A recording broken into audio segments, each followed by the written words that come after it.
Why do some training sessions leave you inspired, while others just feel like a waste of time? How can you design a learning program that really sticks with the audience? And are there proven methods to make adult learning more effective and engaging? Hello and welcome to the L&D Academy's channel, where we talk about all things learning and development. My name is Irina, and today we are diving into one of the most fundamental pieces of the L&D puzzle, the Art and Science of Adult Learning Theories, Part 1. First things first though, let's talk about the importance of learning theories in L&D. You can think of them as the secret sauce that takes a training program from meh to marvelous. So why are they so important? Well, for starters, they help you understand how people learn, almost like a user manual for the human brain. Forget one size fits all. These theories help you tailor your training programs so they fit like a glove on each learner's unique hand, or brain in this case. Imagine you're a chef. Would you throw random ingredients into a pot and hope for the best? No, you'd follow a recipe. Similarly, learning theories give you a tried and true formula for cooking up educational experiences that people will not only enjoy, but also remember. And let's not forget motivation. Knowing why and how learners are motivated can be the difference between a snooze fest and an edge of your seat thriller. For instance, adult learners aren't going to be thrilled by a gold star sticker. They want skills they can apply now, not when they grow up. They're already there. Finally, these theories aren't just about making learning more effective. They also make it more efficient. Why waste time with methods that don't stick when you can employ strategies that have the stickiness factor of a post-it note? In short, if L&D is the ship, learning theories are your North Star, guiding you toward more impactful and engaging training programs. Okay, now that we know why we need to look into adult learning theories, let's review the 14 most popular ones. First up, Andragogy. Developed by Malcolm Knowles in 1968, Andragogy is the study of adult learning, as opposed to pedagogy, which focuses on educating children. Andragogy addresses the specific needs and characteristics of adult learners. For example, adults want to have freedom and direct their own learning. Therefore, they should be involved in the planning and evaluation of their instructions. All of their previous experiences become foundations for new knowledge and skills. Therefore, experience and mistakes should be at the heart of all learning activities. They want to know how what they're learning is going to help them solve their challenges or problems. Therefore, they would be most interested in topics that have immediate relevance and impact on their personal or professional lives. Finally, as a person matures, their motivation to learn becomes internal, that is, seeking self-actualization rather than external. Those can be rewards and punishments. Picture this theory as the gardening of adult learning. You're not sprinkling water on young sprouts, but tending to a fully grown plant. It's about nurturing growth where the roots are already deep. How would you use this in practice? Imagine you're conducting a workshop for senior managers on leadership strategies. Instead of giving a one-size-fits-all lecture, you'd first conduct a needs assessment, asking participants about their specific challenges and what they hope to gain from the workshop, addressing their desire for relevance and self-direction. Incorporate case studies or scenarios that mirror their real-world experiences, allowing them to reflect, share past mistakes, and brainstorm solutions, acknowledging their foundation of experiences. As you introduce new concepts, always tie them back to their current roles, showing them the immediate application of the knowledge. Finally, rather than just dangling external rewards like certificates or badges, emphasize the intrinsic value of becoming a more effective leader and how it contributes to their personal growth and self-actualization. In essence, using Andragogy in practice means treating your adult learners as co-creators of the learning experience, leveraging their rich backgrounds while addressing their current needs and future aspirations. 2. Experiential learning. In the 1970s, David Kolb came up with experiential learning. It claims that the experience is at the center of the learning process. Adults can absorb new skills as well as retain and apply their knowledge when they are engaged in activities and reflection. There are 4 distinct stages of the learning cycle. The first one is concrete experience. This is where the learner experiences something new or something familiar in a new way. The second stage is reflective observation, and here the learner thinks about what happened and reflects on it. This is followed by abstract conceptualization. This stage, the learner tries to make sense of their experience and reflections. They will be asked to think about the next steps and come up with a plan of action. Finally, the last stage is active experimentation. Here, the learner will act on previous reflections, thoughts, and plans and notice any changes from the first experiences. Then the cycle can be repeated again. This is the learn by doing or trial by fire approach. You're not just sitting and listening, you're in the trenches getting your hands dirty to really understand the tasks at hand. It's the culinary school of learning theories. Taste as you go. How would you use this in practice? Imagine you're training a team on effective communication skills. Instead of merely giving them a lecture, you'd first immerse them in a real-world scenario. Perhaps a role-playing exercise where they navigate a challenging communication breakdown. This is the concrete experience. After the exercise, you'd facilitate a discussion, allowing participants to share their observations and feelings about how things unfolded. This is the reflective observation. Next, you'd provide them with frameworks or theories on communication, helping them understand the underlying principles and strategies for effective dialogue. This is the abstract conceptualization. Armed with this new knowledge, they then practice these strategies in another role-playing scenario, applying what they've learned and seeing the difference in outcomes. And that is the active experimentation. Over time, as they cycle through these stages, their communication skills would refine and improve, ensuring that the learning isn't just theoretical, but truly applied and internalized. So, experiential learning isn't just about knowing, it's about doing and evolving. Number 3, transformational learning. In 1978, Jack Mesereau posited that transformational learning is about changing how the learner perceives and interacts with the world around them.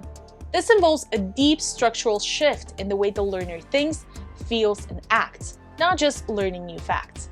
This is the ultimate makeover show for your mind. You go in as one person and come out fundamentally different. It's the Marie Kondo of learning. Does this belief spark joy? How would you use this in practice? Well, in practice, you design a program that doesn't just impart knowledge, but challenges the participants to critically reflect on their deeply held beliefs, assumptions, and perceptions. For instance, when conducting a diversity and inclusion workshops, rather than teaching about various cultures or workplace statistics, you would engage participants in activities that confront their biases. This would involve immersive experiences such as role-playing exercise where they step into the shoes of someone from a marginalized group, or deep retrospective discussions that urge them to reflect on times they may have acted based on prejudice. Such exercises, paired with thoughtful guidance and safe space for open dialogue, can provoke transformative aha moments, leading to lasting changes in attitude and behavior.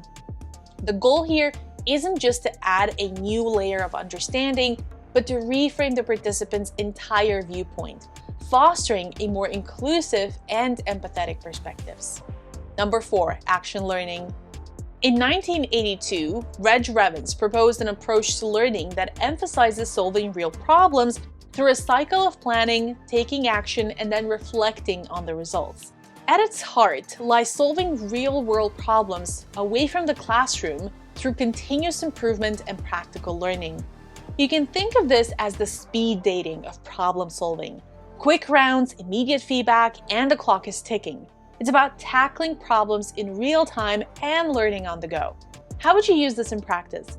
Imagine a company facing a sudden decline in sales. Instead of hiring a consultant, they form an action learning group comprising of sales reps, marketing team members, a product manager, and even a few customers.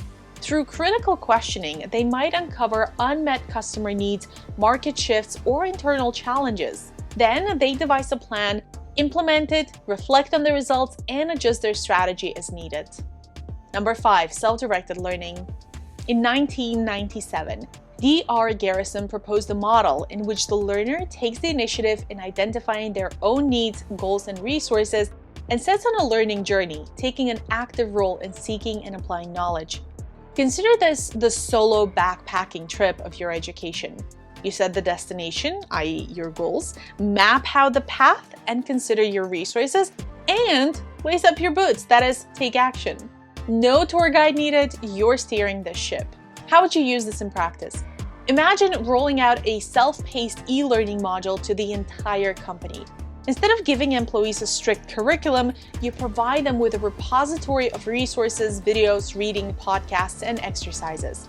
They are then given the freedom to choose what they want to explore based on their job roles, interests, and learning goals. For instance, a marketing professional might dive deeper into topics related to digital advertising, while someone in sales might focus on negotiation techniques. Regular check-ins or reflective journals can be introduced here as well, where learners share their insights, challenges, and progress. This approach not only makes learning more personalized and relevant, but also empowers individuals to take ownership of their professional growth. Number 6, project-based learning.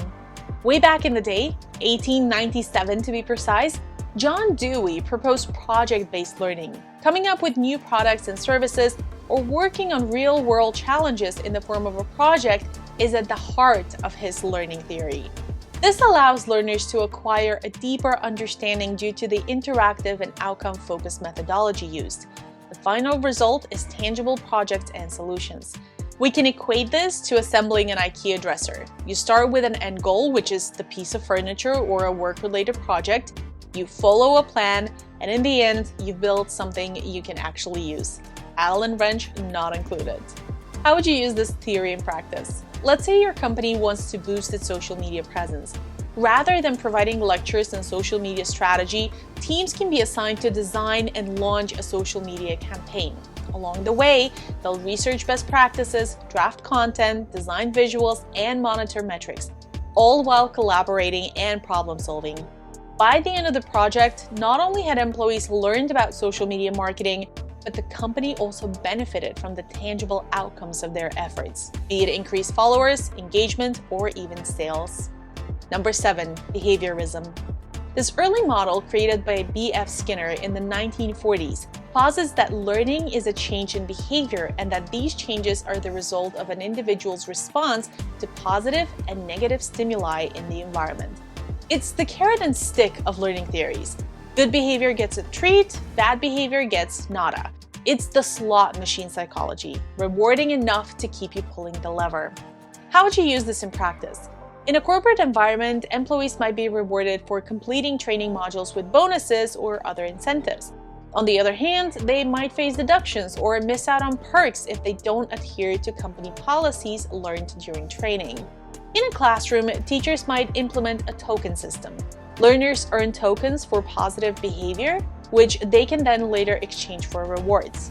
This system encourages desired behaviors by consistently reinforcing them with positive outcomes and discouraging undesired behaviors with negative consequences.